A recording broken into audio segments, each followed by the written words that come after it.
Unbound Theatre presents The Chronicles of Professor Chronomier, Temper and Temporality, written by Dario Knight and performed by Erika Sanderson.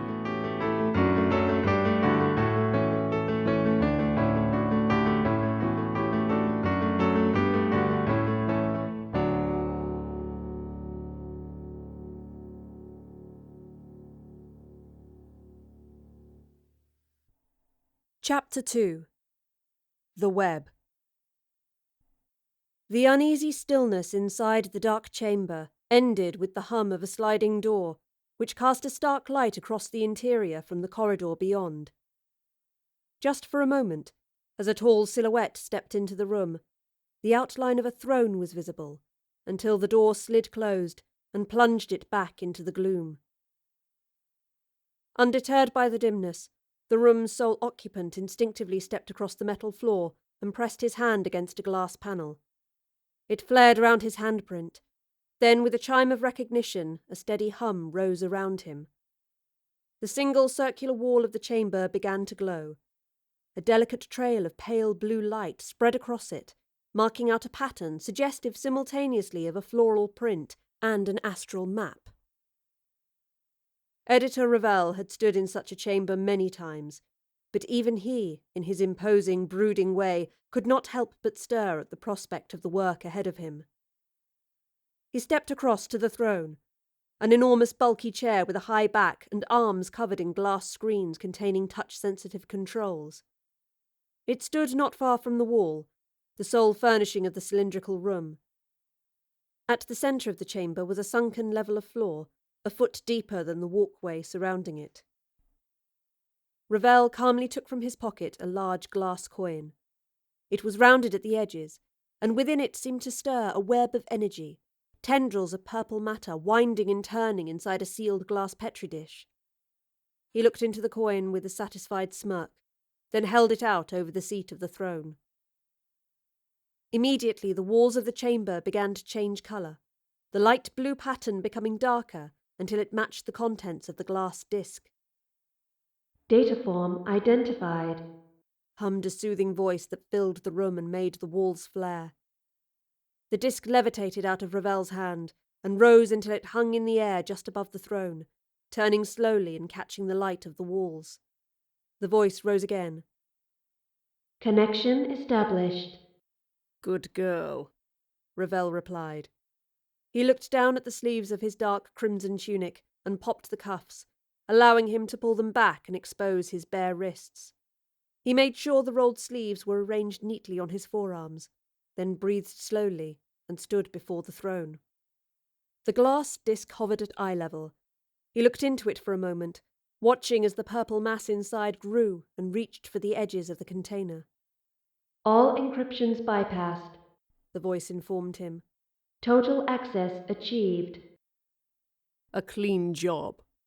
One of my best," he said in a low, satisfied voice. His eyes narrowed at the florid organism expanding to fill the coin, which began to turn faster. Then his voice was heard again, only now it was a recording. "My dear Jane," it purred. "what a pleasure it would be if the circumstances weren't so terminal." Ravel did not react. He liked hearing himself, but would not show it. The moments before the dataform began its work were always captured as part of the download. He'd prepared his words for the simple pleasure of listening to them back when he returned to base. "I've something I must do before the opportunity passes," the recording continued. "Don't fear. It won't harm you. It will take all of a second." Ravel lowered himself into the throne. And then a new voice broke from the dataform, one that had not been heard in the unassuming room in which he had set to work mere hours ago.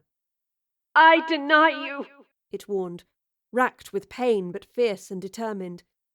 "I know I must not, but I shall never allow you to pass unhindered into my...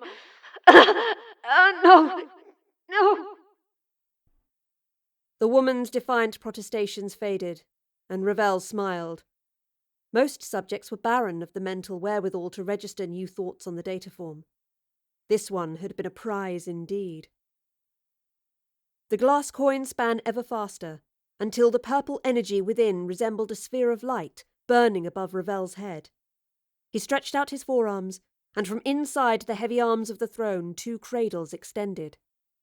They rose to meet his wrists, and then closed around them. He flexed his fingers, still able to operate the touchscreen controls, then tilted his head left and right, readying himself for the spike. The walls of the chamber grew brighter as tendrils of energy began to writhe free of the data form, expanding and flicking into the air. The threads of light tangled together, weaving themselves into an expanding web.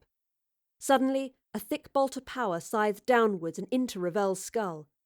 He flinched, but held his reaction in check. Nobody was watching him, but he would not betray his calm exterior. Editor Ravel established. The computer confirmed.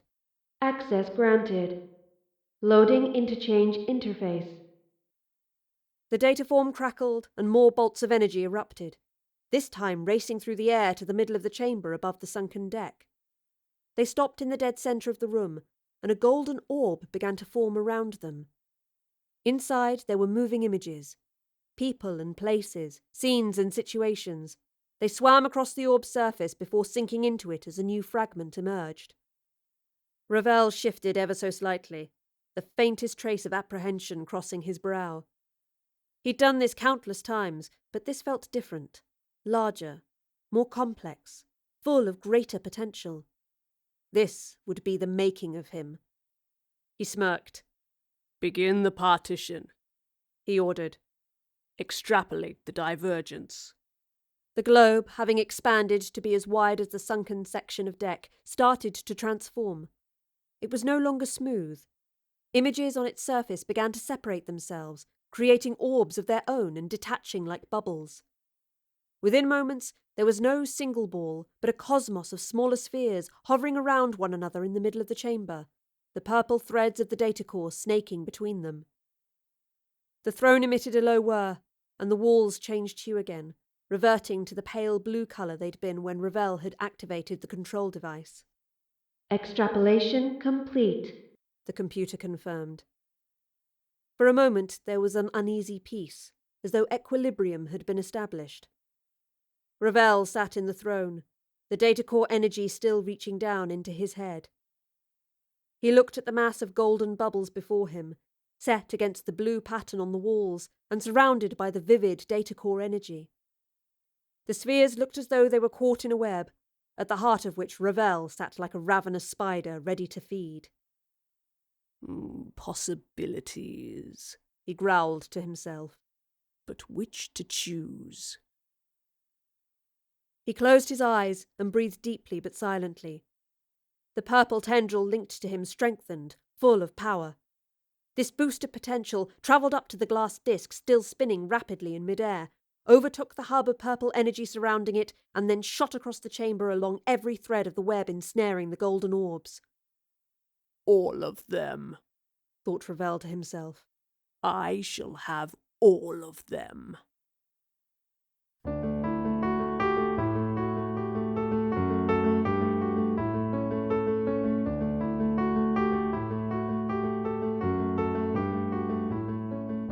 The Chronicles of Professor Chronomier, Temper and Temporality, an Unbound theatre production, written by Dario and performed by Erika Sanderson, with music by Kevin MacLeod.